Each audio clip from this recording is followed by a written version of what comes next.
My stomach just, Yeah, how was the conversation on the phone? It was a little short, actually. He was on, he had called me, and I didn't know he called, so then I called him back like about 45 minutes later, and he was on his way. He was in the middle of working. He was on his way to deliver something, so he had to go because he was where he was at. I got you. And I haven't heard from him. So your stomach hurts, right? Pretty much. Well, when you just say, a little bit. Right. Yeah, no, I know. Queasy. I know. Okay. Well, let's talk about this, because energetically, if there's something that's in the highest good in this relationship, I do believe that. I mean, my motto is true love lasts, or the Course in Miracles, nothing real is ever threatened. I mean, I can't tell you the times. I mean, Dee and I have been married since August, together 4 years. But, definitely roller coaster for me, because even though he was very, more than anybody I'd, known for most of my life, had some good relationships. I need to have the contact. I need to have the text. Even now, he and I will text, 10 times a day. We've been married since August. But we both had the same style. There was a book my mother gave me years ago. Like, people experience love in different ways. Some people need to be told. Some people need to be shown. You know what I mean? Some people need to hear, right. I love you. And I'm not saying you're into, I love you with him yet or anything like that. But some people will, show you.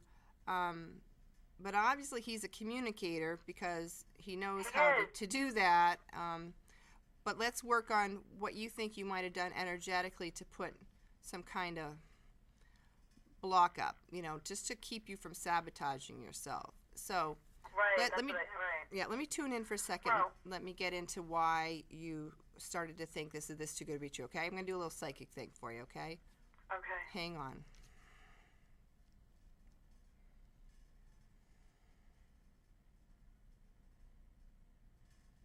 Okay. Remember when I said that your life purpose contained issues of trust and insecurity? And go ahead and look up that life purpose calculator. The main thing I got with that is that, because I asked the masters and the spirit that I work with, and the guides and angels, and I said, what happened with Michelle? And I heard it's like, too good to be true, ... And then I heard, so if it wasn't too good, if it wasn't right, you have it's not that it's too good to be true, it's that you have a fear of being able to handle it if it is too good to be true. So you have a deficiency, if you will, in your ability to trust yourself to handle whatever comes your way with this. Would you agree? Yeah, I think, like I'm starting to feel like last night I felt like, because I was at his house last night, and I started to feel like, I don't know what to talk about, or this is all, Yes, your insecurities are coming up. Yeah. And that's okay, because we're going to work on them. And you know what, Michelle? I bet if you, got into your new place and it was clear and you did some amazing painting for yourself, I bet that inner feeling of creativity and expression would overrule any feeling of being inadequate. Okay? Right. Yeah. That's the thing. You've neglected yourself a little bit in terms of your expression, and part of your life purpose is your expression. Expression will keep you grounded. It'll help you build up your self-worth. I look around my home and all of my paintings. It's really hard to feel bad about myself and I never took an art class, and I'm not saying that that they would go on auction. It doesn't matter, but to me, they're masterpieces. You know what I mean? Right. That's who I painted them for. They're for me. Anybody likes them or not, that's not the point. The point is, you begin to express yourself, and we work together on doing more painting, doing more writing, you're going to feel better about yourself, and you're going to go over to his house and go, hey, I did this painting today. And then you have like a whole new, you're feeling like you're not bringing enough to the table. Would you agree? Right, yeah.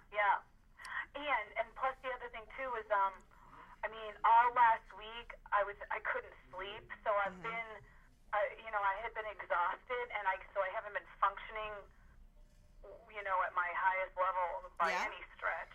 So I've been just kind of like getting through the days, so, because I was excited, so I Yeah. So, I definitely, Your well-being. Yeah.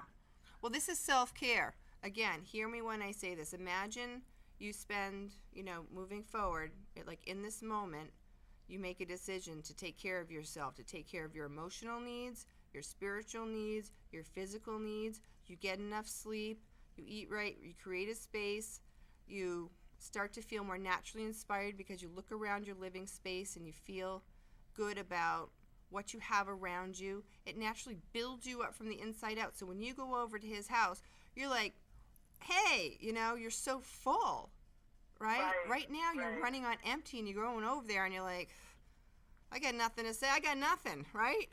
I know that feeling, but you do have something. You've just been neglecting yourself.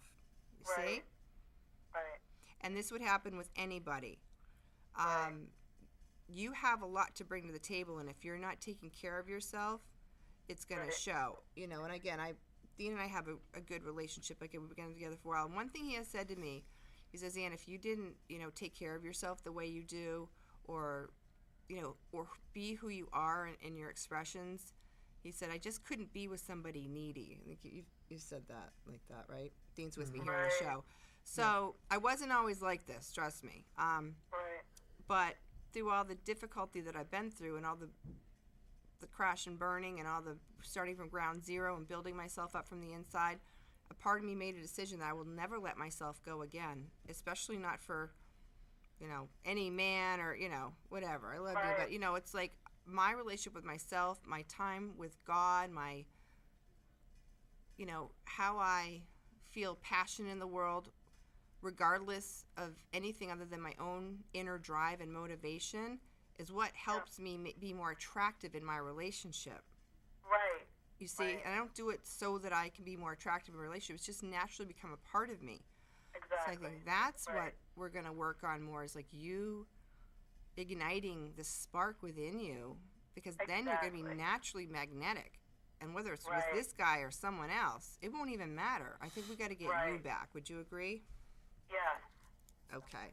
And when the thing is, like, that I felt like for about 6 weeks prior to meeting him, that spark was ignited. I was feeling it. And I talk about raining men. I've had tons of guys attracted to me. Right, because you had that spark. And I was like, oh my God, he's like amazing.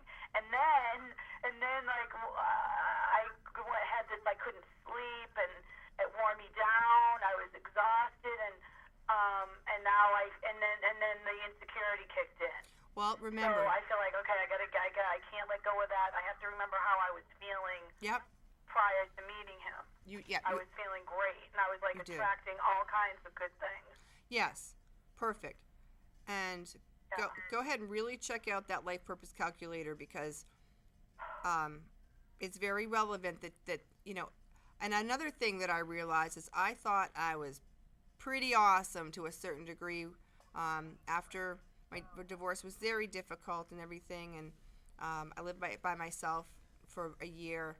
And, I waitressed at the Olive Garden. I had to really build myself back up from the inside out after feeling very destroyed. And I got to a point where I thought, I'm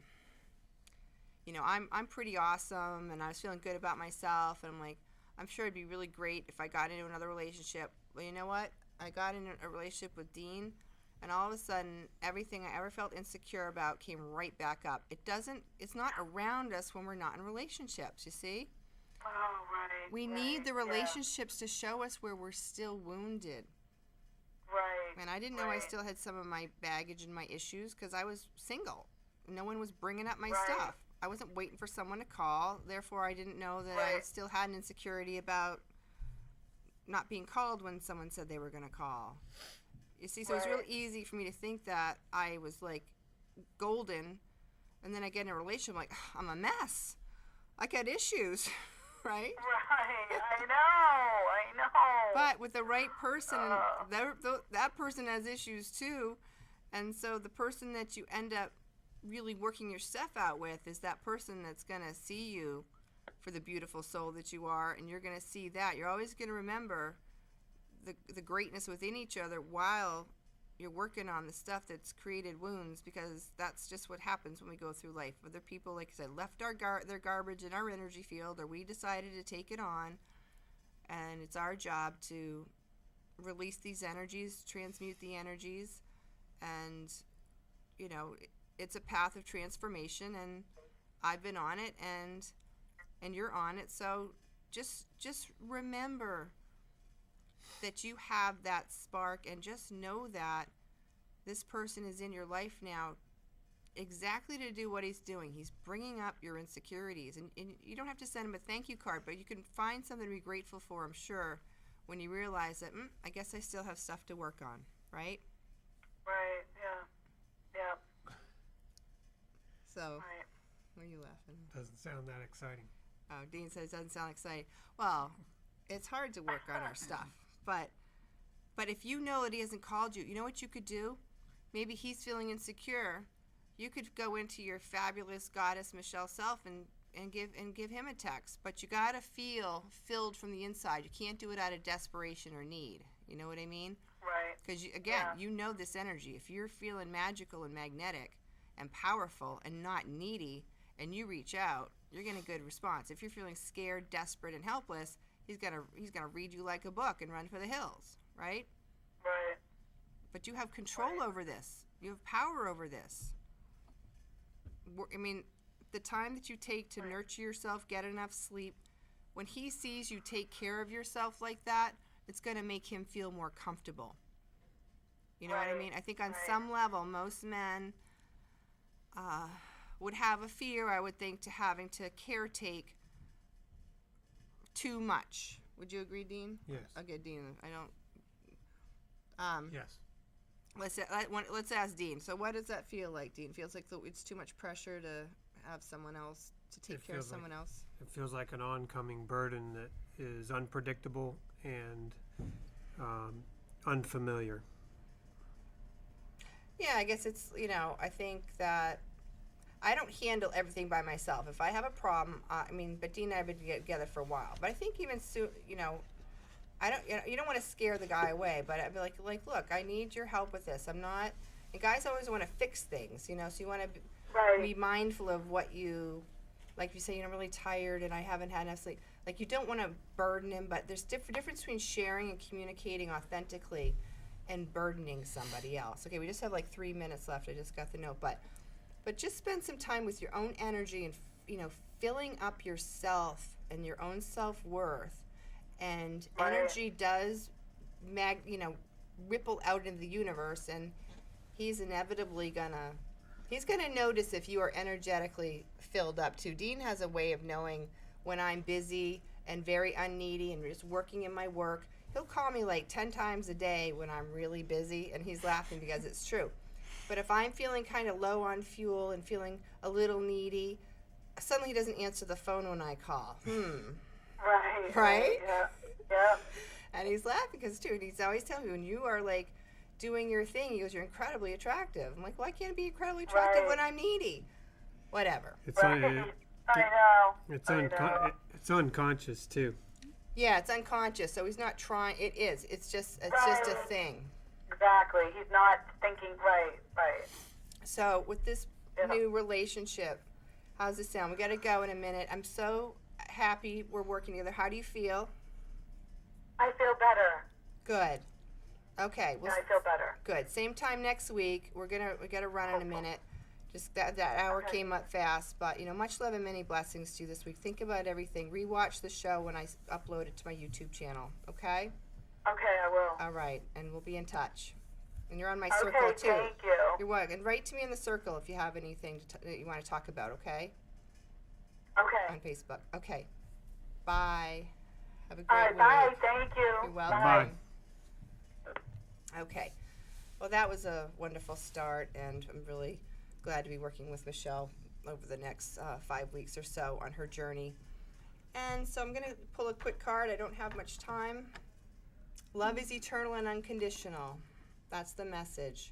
Just know that nothing real is ever threatened. We're here to live our highest good and best life, and I send you all much love and many blessings this week.